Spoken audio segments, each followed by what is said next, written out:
नमस्कार दोस्तों, केतेश्वर T company में आपका स्वागत है। दोस्तों, आज हम आपके लिए जो टॉपिक लेकर आए हैं कि चाय के व्यापार को करने के अंदर आपको कितने खर्चे आते हैं, उन खर्चों को मेंटेन कैसे करें। दोस्तों, कई बार क्या होता है कि जब हमारी पूंजी और खर्चे और कस्टमर ये तीनों चीज मेंटेन नहीं होती तो हमारा व्यापार करने का कोई औचित्य नहीं रहता और व्यापार लंबे समय तक चलता नहीं। तो हमें चाहिए कि चाय के व्यापार में जो खर्चे आते हैं वो ऑलरेडी कितने आते हैं और किस तरह के खर्चे आपको आते हैं। शुरुआत के खर्चे बात करें बिजनेस स्टार्ट करने की, तो दोस्तों एफएसएसआई लाइसेंस का खर्चा और गवर्नमेंट की नजर से देखें तो जीएसटी आपको लेना हो तो लीजिए, शुरुआत में नहीं लेना हो तो अलग बात है। तो जीएसटी की फीस जो होती है वो आपको छोटे मोटे खर्चे लगते हैं, लेकिन रनिंग में क्या खर्चे आते हैं आज आपको उस बात में बताने वाले हैं। दोस्तों, एक खर्चा आता है आपके किराया, रेंट। घर आपका है, मकान आपका है, दुकान आपकी, तो अच्छी बात है।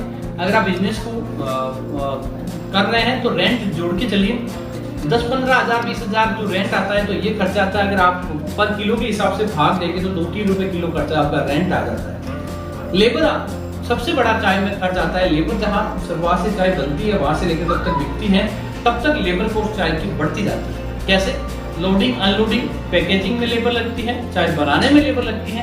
आपकी बात करें तो लेबर आपको, हम माल भेजेंगे, ट्रांसपोर्ट का जो लेबर होता है वह लगता है, ट्रांसपोर्ट वाला आपसे लेबर चार्ज करेगा। जब आप पैकिंग करवाने के लिए जाएंगे पैकिंग का लेबर लग जाता है, तो यह भी 1-2 रुपए किलो खर्चा आपका आ जाता है, एवरेज लगाए तो। उसके अलावा खर्चे की बात करें, जो पैकेजिंग मटेरियल आप लेते हैं किसी भी तरह का यूज करते हैं चाय के अंदर, कोई प्लास्टिक का करता है, कोई ऐसे, कोई स्टिकर बनवाता है, कोई जार खेती करता है, तो कुछ अपना पैकेट छपवाता है, तो दोस्तों वह भी 4-5 रुपए किलो का खर्चा आपका यह आ जाता है।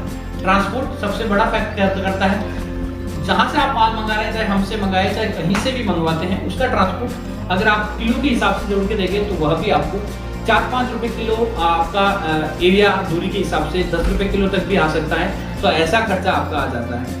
और इन खर्चों को जोड़े, ट्रांसपोर्ट जोड़े, मान लो 8 रुपए किलो एवरेज ट्रांसपोर्ट जोड़ा, 5 रुपए किलो पैकिंग का जोड़ा, 13 रुपए ये हो गया, 3 रुपए किलो लेबर का जोड़ा, तो ये आपके 16 रुपए हो गए। ये आपके खर्चे हो जाते हैं जो आपको पता ही नहीं चलता। तो अगर आप चाय का व्यापार कर रहे हैं या करना चाहते हैं, 15 से 20 रुपए किलो आपके ये खर्चे आने वाले हैं। इसके अलावा जीएसटी कोई खर्चा नहीं है, जीएसटी भाव के अंदर इंक्लूड करना आपको सीखना चाहिए। कई लोगों को लगता है कि जीएसटी से चाय महंगा हो गया। चाय महंगा नहीं हुआ, चाय के जो दाम थे उसमें जीएसटी आप कस्टमर से चार्ज करते हैं तो वो आपका एक अलग मैटर हो गया। बाकी जीएसटी चाय को हाँ कॉस्ट बढ़ाती है, लेकिन जीएसटी को आप साथ में जोड़कर उसको खर्चे में काउंट नहीं करें। जीएसटी आपके ऊपर नहीं, कस्टमर्स हैं। जैसे हमने पीछे जीएसटी देखिए माल परचेज किया है, आपको जब देखिए जीएसटी लगवा देंगे, आप वापस जो माल बेचेंगे जो कस्टमर को जीएसटी के साथ, तो ये जो मेनली खर्चा है। उसके अलावा आपका स्टॉक जैसे हम मेंटेन करते हैं, हम दोस्तों 50-60 हजार किलो स्टॉक मेंटेन करते हैं। एक रेट की बात करें तो 130 भी मेंटेन करते हैं, 140 भी मेंटेन करते हैं, 200 भी मेंटेन करते हैं, 300 भी। इसको अगर हम लार्ज स्केल पे जोड़े तो करोड़ 1.5 करोड़ रुपए भी हो जाता है। छोटे लेवल से देखिए 3-2 लाख रुपए हो जाते हैं, लाख रुपए भी हो जाता है। अगर इनका 12 महीने का इंटरेस्ट अगर 18% 1.5% से चार्ज करें तो 1 लाख का इंटरेस्ट 18,000 रुपए होता है। यह भी अगर आप किलो के हिसाब से देखें तो खर्चा होता है। तो 20 रुपए किलो, 15 रुपए किलो, यह आपकी चाय के ऊपर खर्चा आ जाएगा। तो इसको हिसाब में रखकर भी आपको चाय का व्यापार करना है। ये चाय के व्यापार के खर्चे आपको इफेक्ट करते हैं, चाहे आपकी सेल हो या ना हो। तो इन बातों का ध्यान रखेंगे तो आगे आप चाय का व्यापार अच्छी तरीके से कर पाएंगे। उम्मीद है वीडियो पसंद आया होगा। ऐसे वीडियो के लिए चैनल को सब्सक्राइब करें। चाहे व्यापार करना हो, सीखना हो, कुछ भी हो, कमेंट करें, कॉल करें, हम आपकी हेल्प जरूर करेंगे। Thank you.